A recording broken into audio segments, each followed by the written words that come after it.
T A Mujeeb Rahman കൂടി ചേരുന്നുണ്ട്. അദ്ദേഹം വഖഫ് സംരക്ഷണ സമിതിയാണ്. അദ്ദേഹം വഖഫ് ആണ് മുനമ്പം ഭൂമി എന്ന നിലപാടുള്ളയാളാണ്. ശ്രീ മുജീബ് റഹ്മാൻ, ഇവിടെ ദീപിക ദിനപത്രം ഒരു എഡിറ്റോറിയൽ എഴുതിയിട്ടുണ്ട്. അത് സർക്കാരിനെതിരെയാണ്.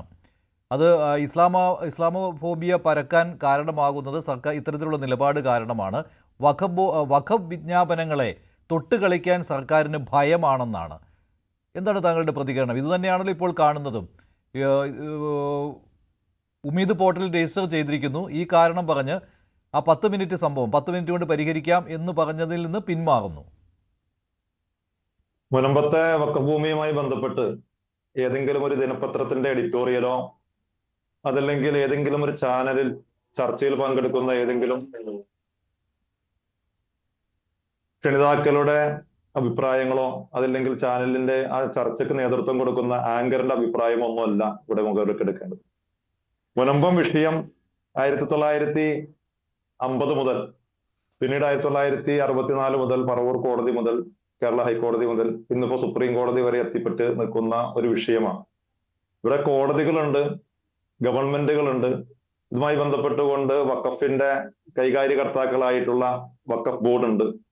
ഈ കോടതികളും ഇതുമായി ബന്ധപ്പെട്ടുകൊണ്ട് ഇത് കൈകാര്യം ചെയ്തിട്ടുള്ളവരുടെ കഴിഞ്ഞ കാലങ്ങളിൽ അതുമായി ബന്ധപ്പെട്ടുകൊണ്ടുള്ള രേഖകൾ പരിശോധിച്ച് ആ ഭൂമിയുടെ യഥാർത്ഥ അവകാശികൾ ആരാണ് എന്നുള്ളത് കണ്ടെത്തി നടപടി സ്വീകരിക്കേണ്ടതിന് പകരം ഏതെങ്കിലും ഒരു പത്രത്തിന്റെ എഡിറ്റോറിയൽ നമ്മൾ ചർച്ച ചെയ്യപ്പെടുന്നതിൽ ആ പത്രത്തിന് ഒരു നേതൃത്വം ഉണ്ടാവും. ആ നേതൃത്വത്തിന്റെ അഭിപ്രായങ്ങളും ആ എഡിറ്ററുടെ അഭിപ്രായങ്ങളുമായിരിക്കും അതിൽ പ്രതിപാദിക്കും. പക്ഷേ ശ്രീ മുജീബ് റഹ്മാൻ, ഇവിടെ ഈ വഖഫ് ബോർഡിന്റെ ഇപ്പോഴത്തെ വഖഫ് ബോർഡിനെ വെച്ചിരിക്കുന്നത് LDF സർക്കാരാണ്. ആ വഖഫ് ബോർഡിന്റെ നിലപാടല്ല ഞങ്ങളുടെ നിലപാടെന്നും ഇന്ന് മുഖ്യമന്ത്രി തന്നെ പറയുകയാണ്. അതൊരു രാഷ്ട്രീയ നിയമനമായിരുന്നു.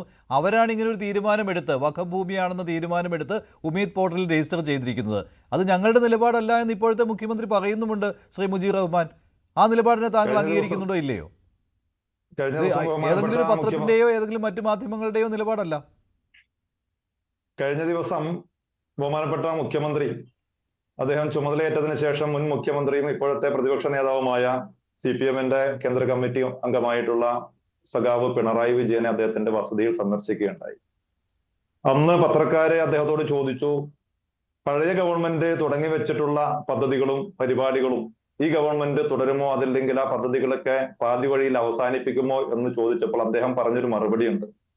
പഴയ ഗവൺമെന്റ് തന്നെയാണ്, പുതിയ ഗവൺമെന്റുകൾ വന്നുകൊണ്ടിരിക്കും.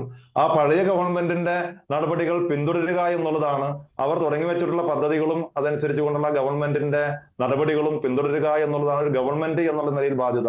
ഇവിടെ പഴയ ഗവൺമെന്റ് എന്നോ പുതിയ ഗവൺമെന്റ് എന്നോ ഇല്ല. സംസ്ഥാന ഗവൺമെന്റ്, കേരള ഗവൺമെന്റ്. പഴയ വഖഫ് ബോർഡ് എന്നോ പുതിയ വഖഫ് ബോർഡ് എന്നോ ഇല്ല, കേരള വഖഫ് ബോർഡാണ്. ഇവിടെ നിലവിലുള്ള അവസ്ഥയിൽ ഗവൺമെന്റുകൾ മാറുന്നതനുസരിച്ചുകൊണ്ട് പബ്ലിക് പ്രോസിക്യൂട്ടർമാരെ മാറ്റാറുണ്ട്.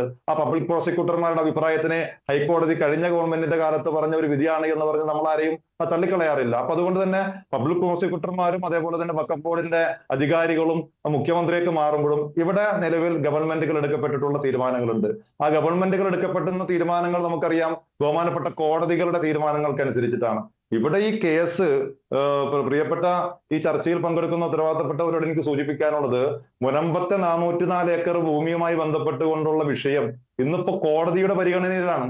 ആ കോടതി വഴി തീർപ്പാക്കുന്നതുമായി ബന്ധപ്പെട്ടുകൊണ്ട് വഖഫ് സംരക്ഷണ വേദിയുടെ സലാം പട്ടാളം എന്ന് പറയുന്ന വ്യക്തി കൊടുക്കപ്പെട്ടിട്ടുള്ള ഹർജിയുമായി ബന്ധപ്പെട്ടുകൊണ്ടും അതേപോലെ തന്നെ ഇതിന്റെ സമരസമിതി കൊടുത്തിട്ടുള്ളതും ബാക്കിയുള്ള കക്ഷി ചേർന്നിട്ടുള്ളതുമായിട്ടുള്ള കേസുകൾ വഖഫ് ബോർഡ് ഈ വിഷയവുമായി ബന്ധപ്പെട്ടുകൊണ്ട് ഇടപെടേണ്ട കാര്യമില്ല. നിലവിലുള്ള അവസ്ഥയിൽ ഇടപെടേണ്ട കാര്യം, വഖഫ് ബോർഡിന്റെ ഇടപെടലുകളെ കുറിച്ച് ചർച്ച ചെയ്യേണ്ട കാര്യമില്ല. ഈ വിഷയം കോടതിയിലെ വഖഫ് ട്രൈബ്യൂണലിന്റെ മുന്നില്, സുപ്രീം കോടതിയിലെ, ഹൈക്കോടതിയിലൊക്കെ നിലനിൽക്കുന്ന ഒരു കേസ് എന്നുള്ള നിലയിൽ ആ കേസിന്റെ വിധി കോടതികളിൽ നിന്ന് വരട്ടെ. ഇതുമായി ബന്ധപ്പെട്ടുകൊണ്ട് അന്ന് പ്രതിപക്ഷ നേതാവായിരിക്കെ VD സതീശൻ പറഞ്ഞത് വെറുതെ കബളിപ്പിക്കലായിരുന്നോ ശ്രീ മുജീബ് റഹ്മാൻ? അത് മുനമ്പം ജനത വിശ്വസിക്കുകയും ചെയ്തു എന്നാണോ? അന്നും കോടതി വ്യവഹാരമുണ്ടായിരുന്നു, ഇന്നും കോടതി വ്യവഹാരമുണ്ട്. ഞാൻ ഗവൺമെന്റിന്റെയോ അതല്ലെങ്കിൽ UDF-ന്റെയോ ഒരു പ്രതിനിധിയല്ല. ഞാൻ വഖഫ് സംരക്ഷണ സമിതിയുടെ കൺവീനർ എന്നുള്ള നിലയിൽ ഈ ഭൂമി വഖഫ് ഭൂമിയാണ്. നേരത്തെ താങ്കൾ പറഞ്ഞു ഇത് വഖഫ് ഭൂമിയാണ് എന്ന അഭിപ്രായമുള്ള വ്യക്തിയാണ് മുജീബ് റഹ്മാന്റെ മാത്രം അഭിപ്രായമല്ല. ഈ കേസ് പരിഗണിച്ചിട്ടുള്ള കോടതികളുടെയും ഇതുമായി ബന്ധപ്പെട്ടുകൊണ്ട് കൃത്യമായി മുനമ്പത്തെ 404 ഏക്കർ ഭൂമിയുമായി ബന്ധപ്പെട്ടുകൊണ്ടുള്ള രേഖകളുണ്ട്, ആധാരമുണ്ട്. അല്ല, അത് തർക്ക വിഷയമാണ്, ഇപ്പോഴും തർക്ക വിഷയമാണ്. അല്ല മുജീബ് റഹ്മാൻ, അത് തീർത്ത് താങ്കൾ അത് വഖഫ് ഭൂമിയാണെന്ന് പറയരുത്. അല്ലല്ല, ഇപ്പോഴത്തെ അല്ല, അത് KS ഹംസ പോലും അങ്ങനെ പറയുമെന്ന് തോന്നുന്നില്ല. വഖഫ് ബോർഡ് ചെയർമാൻ പോലും ഇപ്പോഴത്തെ നിലയിൽ അതെ, പക്ഷേ കോടതി വ്യവഹാരങ്ങൾക്കനുസരിച്ചായിരിക്കും ഇത് രജിസ്റ്റർ ചെയ്തിരിക്കുന്നു എന്ന് അദ്ദേഹവും പറയുകയുള്ളൂ, വഖഫ് ബോർഡ് ചെയർമാനും പറയുകയുള്ളൂ. കാരണം അവിടെ അങ്ങനെ ഒരു പ്രൊവിഷൻ കൂടിയുണ്ട്, ഉമീദ് പോർട്ടലിൽ അങ്ങനെ ഒരു പ്രൊവിഷൻ കൂടിയുണ്ട്. ഇനി ഇപ്പോൾ ഈ വസ്തുവിന്റെ ഒരു അവസ്ഥ എന്താണ്, എന്തെങ്കിലും വ്യവഹാരങ്ങൾ ഉണ്ടോ എന്നുള്ള കാര്യം കൂടി സൂചിപ്പിക്കണം. മഞ്ജുഷ, കോടതിയും വഖഫ് ബോർഡും ഗവൺമെന്റൊക്കെ ഇപ്പോഴാണല്ലോ വന്നത്. 1950 സിദ്ദിഖ് സേട്ട് എന്ന് പറയുന്ന വ്യക്തി ഫാറൂഖ് കോളേജിന് എഴുതി കൊടുക്കപ്പെട്ടിട്ടുള്ള ആധാരമുണ്ട്. അതൊക്കെ പിന്നീട് തർക്കത്തിലേക്ക് പോയല്ലോ, നമ്മൾ ആ ചരിത്രത്തിലേക്ക് പോകേണ്ട. നിലവിൽ കോടതി വ്യവഹാരം ഉണ്ടല്ലോ, ആധാരമുണ്ട് എന്ന് പറയുമ്പോൾ തർക്കമല്ലല്ലോ. നമ്മുടെ സോറി, ഒരു സെക്കൻഡ്, സമയം താ. താങ്കൾ താമസിക്കുന്ന താങ്കളുടെ പുരയിടവുമായി ബന്ധപ്പെട്ടുകൊണ്ട് ഏതെങ്കിലും ഒരു വ്യക്തി അവകാശവാദം ഉന്നയിച്ചാൽ താങ്കളുടെ കയ്യിൽ ആധാരം താങ്കൾ കാണിക്കുമ്പോ അതൊക്കെ അവിടെ ഇരിക്കട്ടെ, നിലവിലുള്ള അവസരം അതൊന്നും ഇപ്പൊ ചർച്ച ചെയ്യണ്ട എന്ന് പറയുന്നതിന്റെ അർത്ഥമില്ല. ആ ആധാരം താങ്കൾക്ക് ആ ഭൂമി താങ്കളുടെ ഉടമസ്ഥാവകാശത്തിലുള്ളതാണ് എന്നുള്ളതിന് തെളിവാണ്.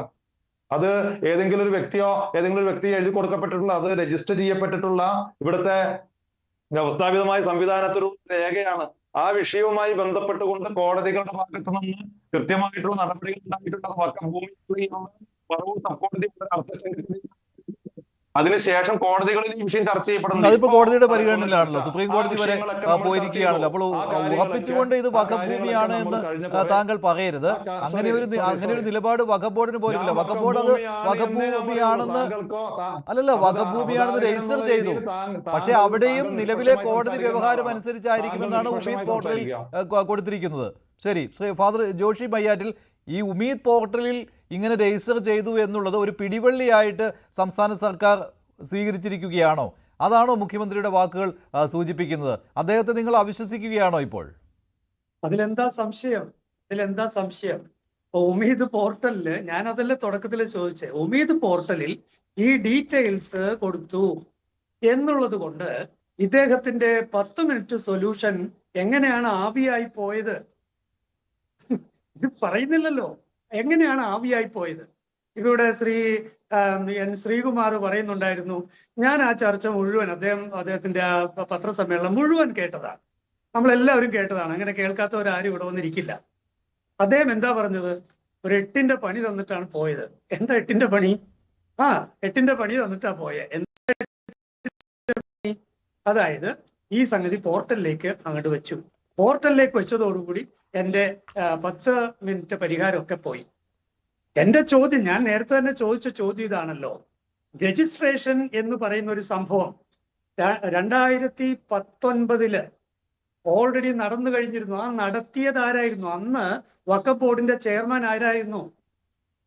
ശ്രീകുമാർ സാറ് ഒന്ന് മനസ്സിലാക്കി നോക്കൂ. UDFന്റെ ആള് തന്നെയായിരുന്നു. അദ്ദേഹമാണ് അന്നിത് വഖഫ് രജിസ്ട്രിയിലേക്ക് എഴുതി ചേർത്തത്. അതിനു മുൻപ് നിസാർ കമ്മീഷന്റെ കഥകളൊക്കെ നമുക്കറിയാം, അങ്ങോട്ടൊന്നും പോകേണ്ട കാര്യമില്ല.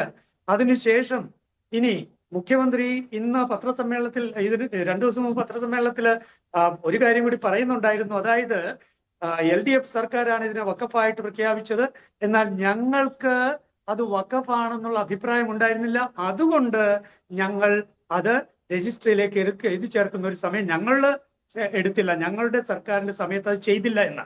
അങ്ങനെയെങ്കിൽ മുഖ്യമായൊരു ചോദ്യമുണ്ട്.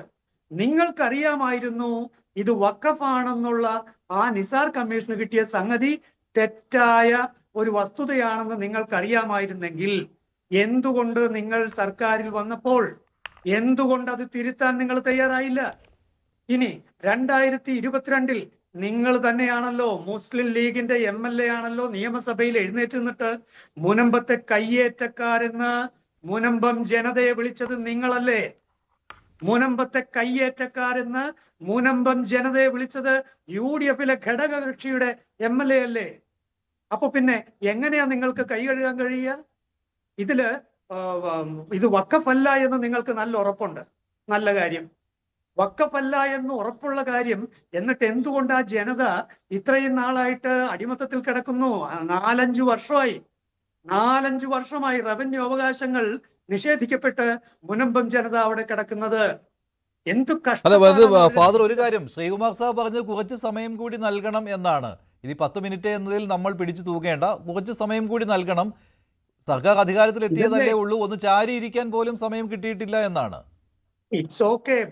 ചോദ്യം ഇപ്പോ നേരത്തെ ശ്രീജിത്ത് പണിക്കർ പറഞ്ഞല്ലോ. കൂടുതൽ വാർത്തകൾക്ക് news 18 Keralam YouTube channel subscribe ചെയ്യുക.